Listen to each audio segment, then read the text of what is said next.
guai, niao guai. Ça veut dire ce caractère contient beaucoup de signification, je pense.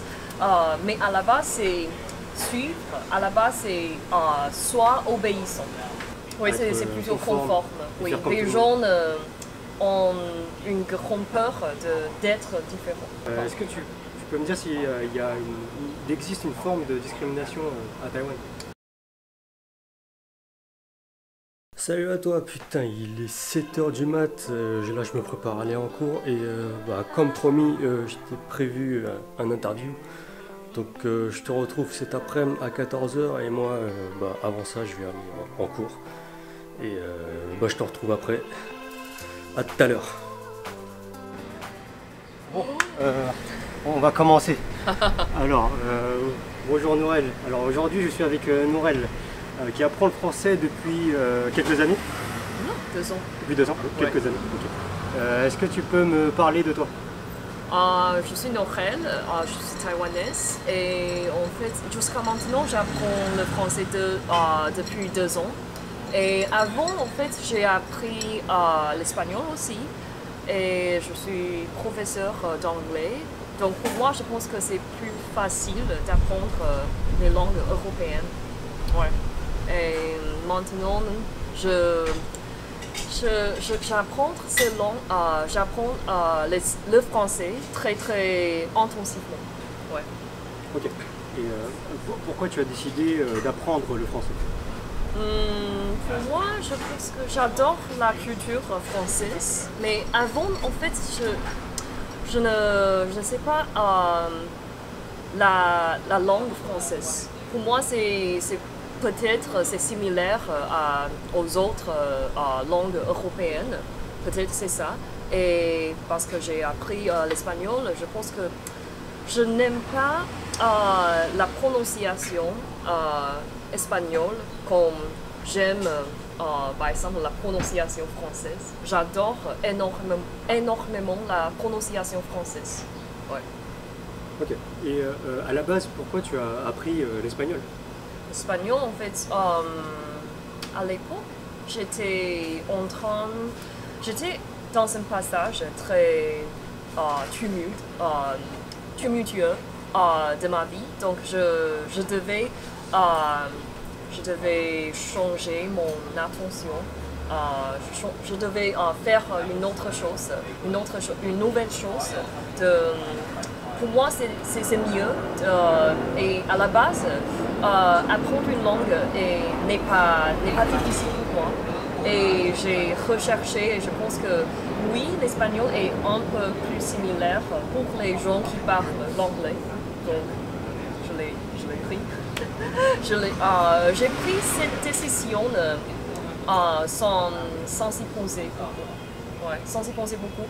Mais après, je me suis rendu compte que oui, l'espagnol est une langue intéressante, est une langue commune, etc. Mais à la base, j'aime quand j'ai commencé à apprendre la langue française. Je me suis rendu compte que je l'aime du fond du cœur. Ouais. Oh, je dis. Et tu as parlé de ça, oui. Qu'est-ce que tu aimes dans la culture française? J'aime beaucoup que... oui, c'est une bonne question. La majorité des gens disent, par exemple, c'est l'amour, c'est la culture romantique, etc. Pour moi, c'est pas ça. Pour moi, c'est plutôt parce que les gens français, les Français, je pense que la culture française est très subtile. C'est pas ostentatoire. C'est très similaire au style que j'aime dans le domaine de la mode, par exemple. Ouais. Pour moi, les gens qui exagèrent trop, c'est trop pour moi. Je préfère une culture subtile, sophistiquée et plus classique. Je pense que l'attitude principale de la culture française, c'est ça. Et pas tous les gens, hein, mais je pense qu'à la base, c'est plutôt la direction de cette culture. Ouais. Ok, donc tu dis que pour toi la culture française c'est quelque chose de... les Français sont simples, élégants, pas très ostentatoires. Oui, Oui. ouais, Ok, c'est ça. d'accord, c'est dans le style. C'est le style, c'est aussi c'est l'attitude, personnalité. Oui, parce que je pense que maintenant, par exemple, en Asie, les gens, les Asiatiques sont rendus très très ostentatoires maintenant parce que l'Asie est très très américanisée. Oui, c'est très américanisé. Donc maintenant, il y a beaucoup de gens qui suivent les tendances américaines, occidentales. Oui, occidentales. Mais pour moi, c'est pas une méthode correcte de vivre, de réaliser ses ambitions, de vivre simplement parce que on doit vivre d'une façon individuelle et en même temps on doit peut-être tirer les avantages d'une culture. Par exemple, je pense que pour les Américains, les gens encouragent plus que les Français, par exemple, dans l'éducation, par exemple. Donc, je pense que c'est une chose très bonne, mais de notre côté, en Asie, les parents, les enseignants soulignent la valeur de diligence, par exemple. Je pense que c'est très, très bon aussi. Mais en même temps, on a son propre problème.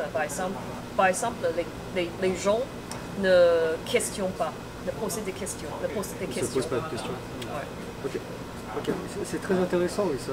Oui, c'est une question dont je veux parler aussi, oui, c'est la question de l'éducation. Et c'est quelque chose dont on a parlé, oui. Et oui, tu m'as parlé du terme par rapport à l'éducation pour les Américains, par exemple, on va dire soit bon, be good. Pour les Français, on va dire soit sage. Soit sage. Et pour les Taïwanais, qu'est-ce qu'on dit? Guai. Guai. Ça veut dire ce caractère contient beaucoup de signification, je pense. Mais à la base, c'est suivre, à la base, c'est soit obéissant. Ouais.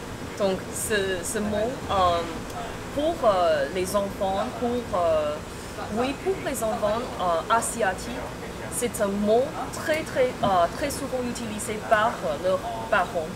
Ouais. Mais pour moi, quand je l'ai entendu la première fois dans mon enfance, j'étais choquée. Oui, j'étais choquée, mais je ne sais pas pourquoi j'étais choquée. Et peut-être à la base, je ne suis pas très obéissante. Je suis un peu rébellion. C'est quoi? Rebelle, oui. À la base, je suis rebelle, je pense, j'avoue. Mais c'est pas je suis rebelle parce que je suis simplement rebelle. C'est pas ça. C'est plutôt parce que je pose des questions. Et à mon avis, en Asie, les gens disent si un enfant est obéissant, c'est bon parce que il ou elle suivent les règles et c'est plus facile de contrôler, oui, d'être contrôlé. Mais c'est pas une bonne direction pour le pays. En tout cas, parce que pour un pays, les gens doivent être plus indépendants, doivent au moins avoir la pensée indépendante, la pensée critique. Mais les gens ici ne sont pas comme ça. Ok, oui. Donc cette façon d'éduquer, de dire tu dois obéir, c'est quelque chose de plutôt négatif. ça te pousse à être conforme, c'est ça? Oui, c'est plutôt conforme. Oui, les gens ont une grande peur d'être différents. Oui, c'est ça. Peut-être ici, c'est pas très sérieux, mais parce que comparé au, par exemple, japonais, comparé aux coréens, oui, les Taïwanais sont un petit peu rebelles, mais c'est pas rebelle dans un bon sens, je pense. C'est plutôt être rebelle pour être rebelle. Oui, c'est plutôt ça. Ok. Et donc, est-ce que tu penses que ça influence aussi la personnalité? Donc, La les personnes ont moins de personnalité, ont moins de différence. Oui, je pense les que gens se ressemblent plus. Oui, c'est vrai. Oui, c'est vrai. Parce que, par exemple, oui, la société taïwanaise est très très homogène, homogène. Donc, les gens remarquent, repèrent la différence très très subtile. C'est une chose très commune chez nous, mais c'est pas bon parce que, par exemple, je vais donner un exemple. Par exemple, le standard, la critique de beauté, les gens, la majorité des gens pensent que une fille qui a la peau pâle, la peau claire et les grands yeux, et en tout cas c'est un standard impossible, mais c'est un standard. Donc par conséquent, toutes les filles suivent cette tendance d'avoir la peau pâle, d'avoir la peau claire. Mais c'est pas correct parce que c'est plutôt génétique, c'est plutôt et la beauté à la base doit inclure tous les gens. Mais c'est quelque chose que dont les gens jusqu'à maintenant ne sont pas conscients. Ouais, c'est très triste parce que aux États-Unis maintenant, peut-être en Europe maintenant, il y a beaucoup d'immigrants, il y a beaucoup d'enfants des familles immigrantes. Donc c'est naturel d'être différent. C'est très naturel d'être différent. Et je vais donner mon propre exemple. Par exemple, je suis grande comparée aux autres filles. J'ai la pensée indépendante, mais comparée aux autres, non, c'est dans les yeux de la majorité des Taïwanais ne sont pas seulement les hommes, mais peut-être les filles aussi.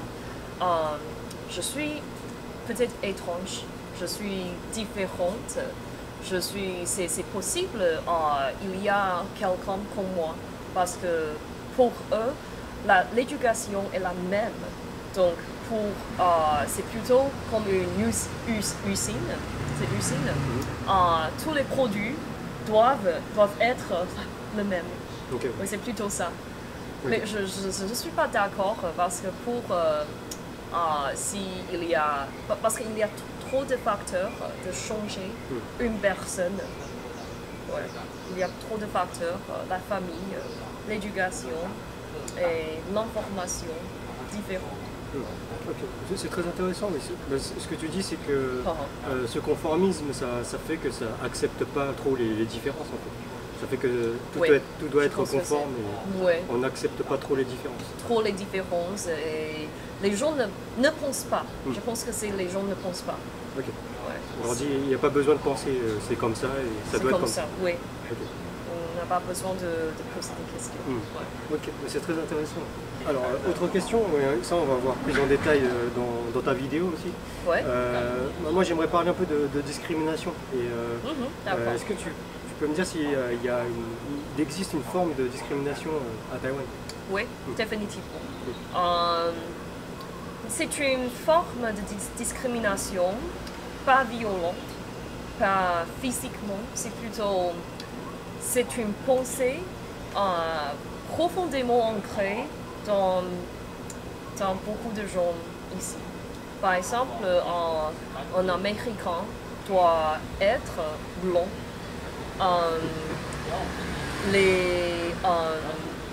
Les Thaïlandais, les Vietnamiens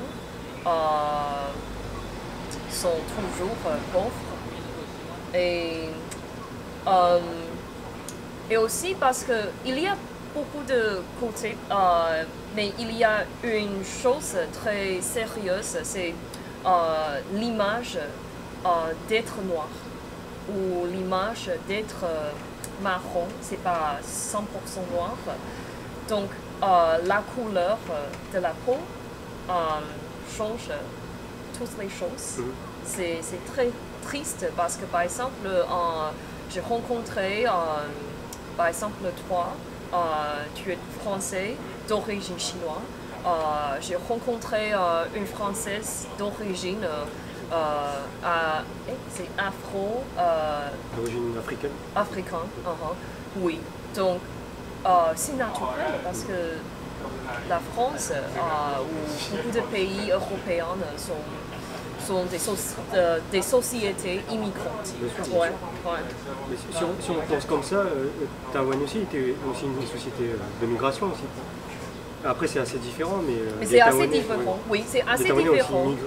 Oui, c'est immigré et je pense que c'est ce type d'immigration est d'origine l'ignorance. Mais les gens ne l'avouent pas. Ouais, ne l'avouent pas parce que dans leurs yeux, la discrimination est celle aux États-Unis, par exemple. C'est toujours, il y a les meurtres, il y a les blessures, c'est des discriminations, mais les gens ignorent une chose, que en fait, toutes les violences sont d'origine l'ignorance. Ouais. Ça c'est quelque chose qui me porte vraiment à cœur. Pour moi aussi, parce que maintenant je lis beaucoup de livres sur discrimination. Et pour moi c'est un moment eye-opening. Oui, parce que bien que j'ai lu beaucoup de livres en anglais sur discrimination avant, il n'y a pas beaucoup d'informations sur discrimination, stéréotypes, les choses qui sont très sensibles, parce que les gens ici s'en fichent. Oui. Je pense que le point principal, c'est ce que tu viens de dire, c'est de l'ignorance. C'est l'ignorance. Parce que moi j'ai aussi été victime de discrimination, et on va en parler dans ta vidéo. Ouais. J'avais cherché un travail en tant que professeur de français dans une école. Et la première école que j'ai faite, on m'a refusé directement en me disant qu'ils cherchaient des blancs, des Français blancs. Et ça, c'est quelque chose d'assez révoltant. Ça. Surtout quand on est en 2020 maintenant. C'est un peu scandaleux, oui. Mais c'est surtout de l'ignorance, je pense. Et tu es très... Je peux imaginer que tu étais très bouleversé par cet incident, parce que les gens jugent une personne sans prendre ses capacités au sérieux. Mais à la base, c'est plutôt l'apparence. Oui, c'est l'apparence, c'est l'ethnicité, c'est toutes les choses qu'une personne ne peut pas changer.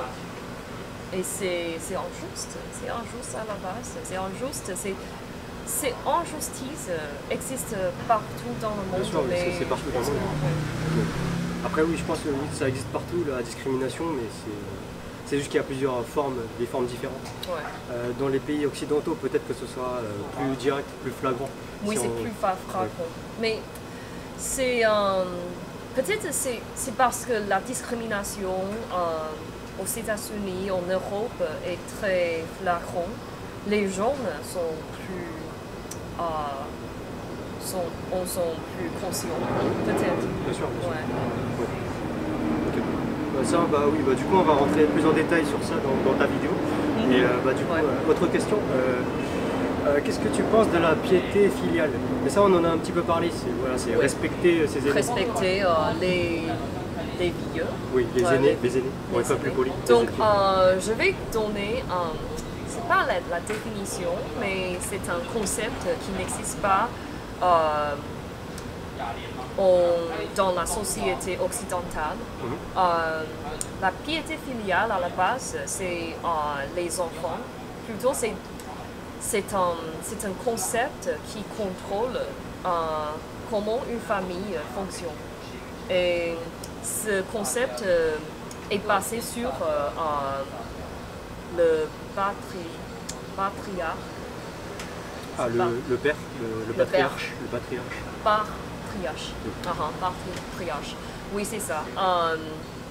Donc, mais ce concept existe encore maintenant, aujourd'hui. C'est pas très très fort, mais c'est en fait existe inconsciemment dans beaucoup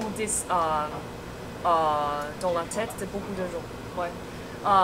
Par exemple, si un enfant adulte va prendre une décision, normalement c'est une décision de déménagement, par exemple. Non, c'est un exemple, peut-être c'est la première fois que je vais mentionner. Ouais. Par exemple, un enfant adulte va déménager aux États-Unis ou dans d'autres pays et ses parents, la réaction de ses parents peut être très très très dramatique, je pense. Oui, c'est dramatique. Mais en fait, c'est à la base, c'est la décision personnelle d'un enfant adulte. Oui, adulte, un adulte peut être responsable de toutes les choses qu'il ou qu'elle fait. Oui. Mais c'est pas ça. Ici, dans beaucoup de familles asiatiques, taïwanaises, parce que pour les barons prennent cette chose au très très sérieux, mais c'est plutôt de mauvais sens. C'est plutôt d'un mauvais sens parce que pour eux, leurs enfants veulent les abandonner, par exemple. Et si ce membre ou cet enfant doit appartenir à cette famille. C'est un concept c'est un contrôle en fait. Un contrôle et en même temps les parents emballent cette idée avec la piété filiale. Oui, c'est pas l'anglais, c'est piété filiale. Oui, très bien. Oui, oui. Donc les enfants normalement, les enfants adultes sont sous le stress très très grand, un grand stress de morale, je pense. C'est moral, c'est pas injuste, c'est pas illégal, c'est moral. C'est très très profond à la base parce que qui contrôle beaucoup de gens, beaucoup de pensées. Donc oui, ce que tu dis, c'est que la piété filiale, ça fait que ça crée un contrôle et ça fait que tu as moins de liberté aussi. Tu ressens beaucoup moins de liberté.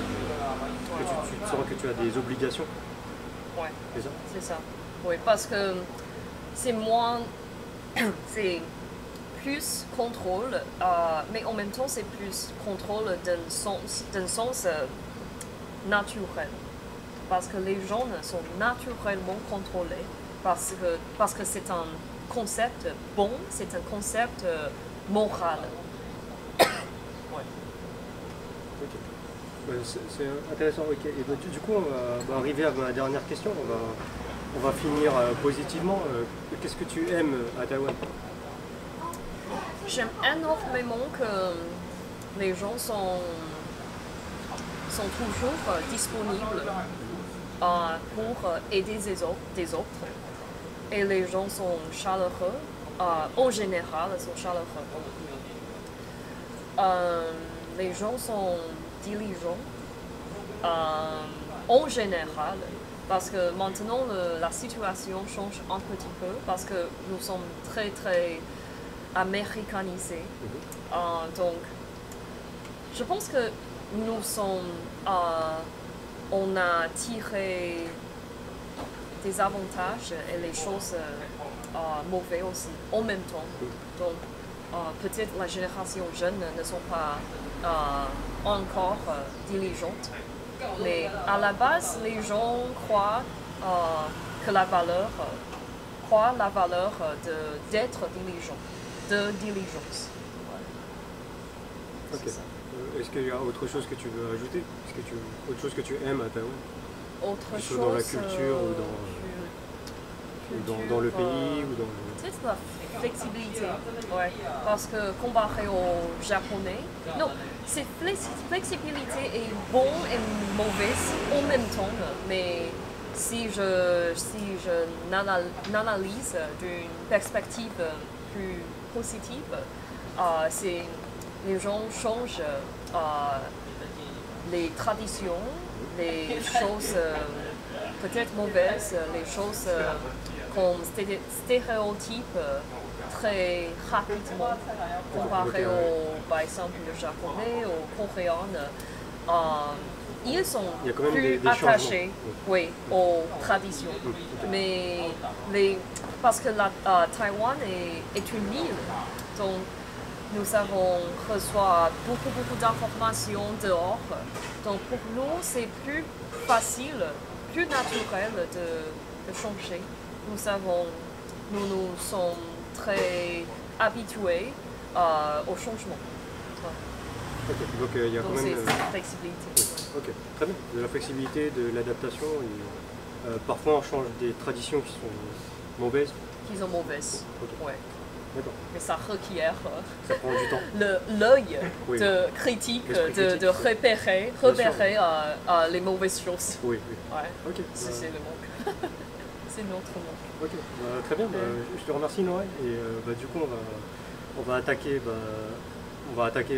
ta vidéo et je vais mettre un lien directement pour ta vidéo. Ouais. Et on se retrouve pour le prochain interview. Et à la prochaine. À la prochaine.